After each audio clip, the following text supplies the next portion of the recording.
It was just an ordinary day in America. Betty, a social worker, and Barney, a U.S. postal employee, were driving home after their honeymoon in Niagara Falls. A trip, as their niece Kathleen explains, they would never forget. Betty and Barney had a wonderful time in Niagara Falls. They spent the following afternoon in Montreal. They thought about spending the night downtown, but they heard that there was a hurricane whirling up the coast. And they wanted to drive through the night if they could.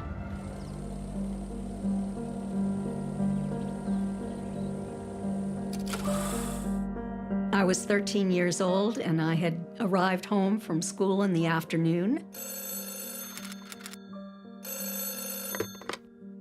My mother was on the phone with my Aunt Betty, and I heard my mother's side of the conversation. When my mother hung up the phone, she told me that Betty and Barney had seen a flying saucer up close the night before. They were concerned that they might have been contaminated. I was in shock. I thought this was very, very strange. Hello, which one have I got on the line, or have I got your both? You have us both on. Oh, how wonderful. Hello, that's you, Barney? Yes, that's correct. And Betty, are you there? Yes, I'm here. Betty? This is a 1966 radio interview with Betty and Barney, in their own words. Now, as I understand it, we have to go back to 1961 to start this whole incident, don't we? Yes, that's right. September 19th, 1961. The night that changed their lives forever.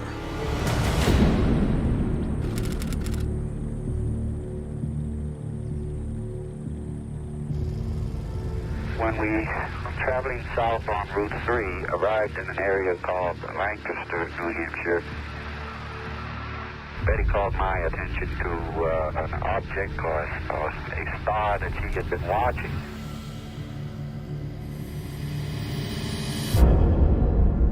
As I was watching, this star seemed to be getting larger and brighter. Mm-hmm. And as we went along, I kept watching it, and then all of a sudden, I noticed that it had started to move. And we decided to stop, get out of the couch, and take a look at it. I told her that it was probably a satellite. Nothing to get alarmed about.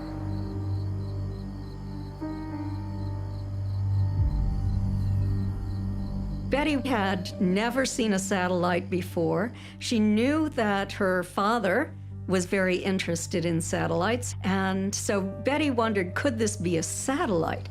But then she thought, no, it's not behaving like a satellite. She then passed the binoculars to me and said, well, you must really look at this satellite because it's not behaving as we would expect a satellite to behave like. It's clear at this point this was not a satellite. It does a circle. It seems to fly away to the west and then come back directly towards them. Barney is coming up with the other explanations. Maybe it's a passenger jet. Maybe it's a military helicopter. He's got all these explanations because that's how he thinks. And surprisingly, this, what I thought was a satellite, began coming in my direction at a very rapid rate of speed.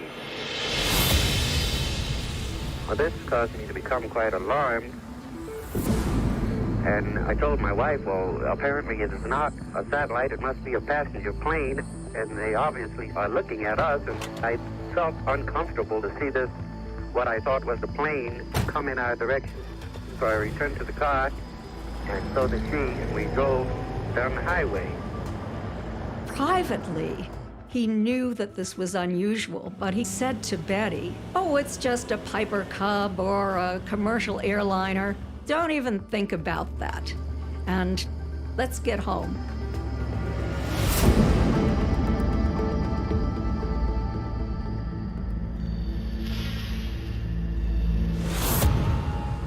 But then, as they continue driving south, Betty notices The aircraft appears to be stalking them. Betty said to Barney, "It's coming closer, Barney." As they looked at it, it flew in a zigzag pattern, and then it appeared to bounce back and forth in the sky like a ping pong ball. Barney starts to panic. Well, from this point, I was getting quite frightened because of this, and I thought it must have been military pilots. They could obviously see us on the ground with the lights of the car on. I thought they were playing a game with us out there. Up until now, the sighting had been at quite a distance. But now that they've driven down the road several miles and they look up and it's still there, fear starts to settle in. It knows that we're here. They're thinking this has a particular interest in us. There's no other cars on the highway, and this light is getting brighter and it's getting closer. They followed us for approximately 30 miles. And then in an area called Indian Head, it left the top of the mountain, came out over the highway, and stopped midair on the highway right in front of us.